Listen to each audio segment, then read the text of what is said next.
Hey everyone, Ryan Young, KAATARO Jiu-Jitsu.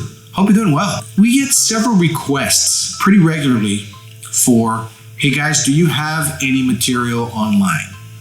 And we are going to be doing it on YouTube. In fact, there's a YouTube membership channel where you'll see a blue button that says join right next to the subscribe button. If you click that join button, you'll see the tiers that we have that gets you access to our technical videos. These videos were done at seminars that Dave's done, seminars that I might have done, as well as videos in class, and we do have some professionally put together videos as well that will be on there. So anyway, go and take a look at it. If you're interested, we'd be happy to have you. Happy training. Bye-bye now.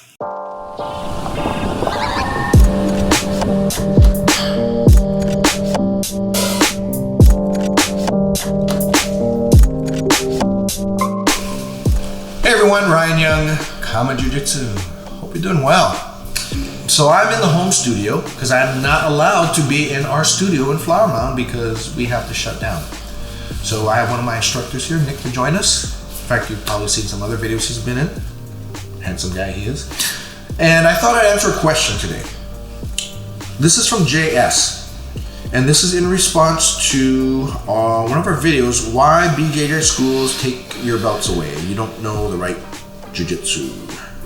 I didn't do the title, by the way. Rusty did the title. Anyway, so JS, he asks, I am surprised that you stated that deep half is a tertiary technique to half guard and is not something that is taught in the school, our school, as part of your curriculum. Deep half is such an important part of the half guard game. The sweeps and submissions from deep half are vital, especially when you have a smaller grappler versus a larger grappler. Deep half levels the playing field, and if you're proficient, tips it in to into the favor of the deep half player, the person on the bottom. Did I just misunderstand your comment? Sorry, Professor. I know you are very respected, but I was very surprised of that particular comment. So deep half is, I guess, the next step after half guard. So let's kind of back up a bit. So half guard is where we put our legs in this fashion and he's playing in this fashion here, okay? So he's got my leg locked up, he's above my knee.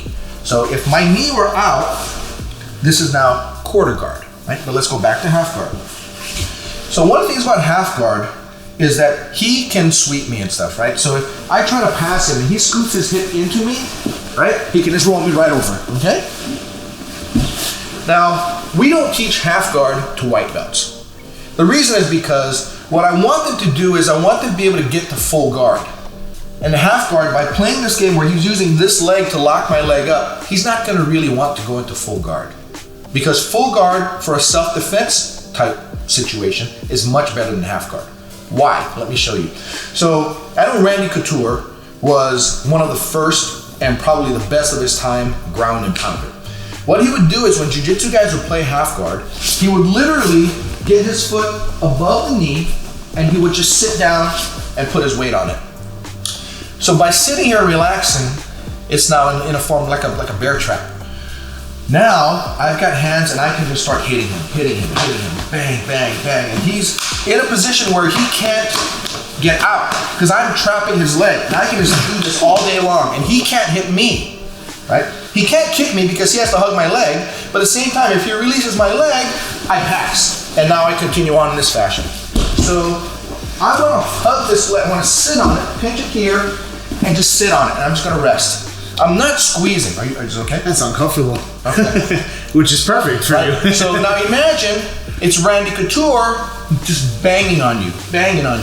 You can block, eventually something will hit. He may hit you down here to get you to give him the head, right? He may hit you in the head, so you block like this, or maybe hit you here. Everything is open, and it's very hard to move. All right? That's step one. So that's why I don't like half guard for self-defense.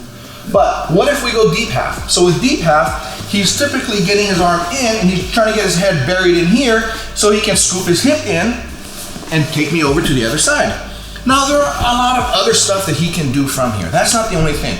But my contention with it is this. When his head is deep half in here, I can just start hitting like this, bang. And if I can keep my weight back here, it's going to be hard for him to sweep. At the same time, if I can get my leg pinning this arm too, it's hard for him to get his hip closer to me to sweep. I can also frame him here and scoot my hips back, right? So let's say his head is deep in here, okay? I can just reach right in. Very uncomfortable for him. The harder he tries to stay close to me, the worse it's gonna be for him, okay? Now he may still be able to get his hips under, but now I can just sprawl out like this, and I'm not gonna move.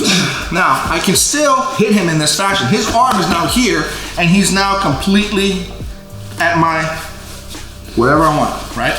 Now, in an MMA situation, elbows like this are illegal, but hammer fists are perfectly fine, right?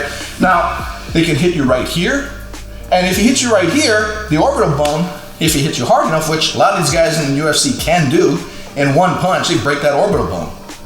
So, this is why I'm not a fan of deep half.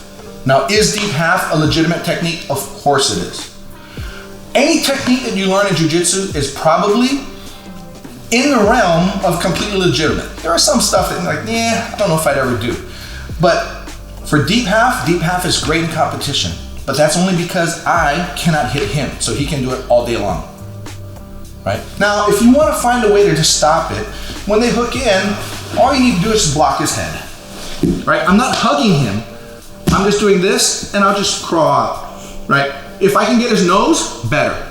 But if I just, just get to here and just move his head out and move my hips out, I don't have to escape really. I can just stay here, right? But if I'm gonna hit him, then I can just hit him right here. Bang, bang, bang. It's not gonna be pleasant.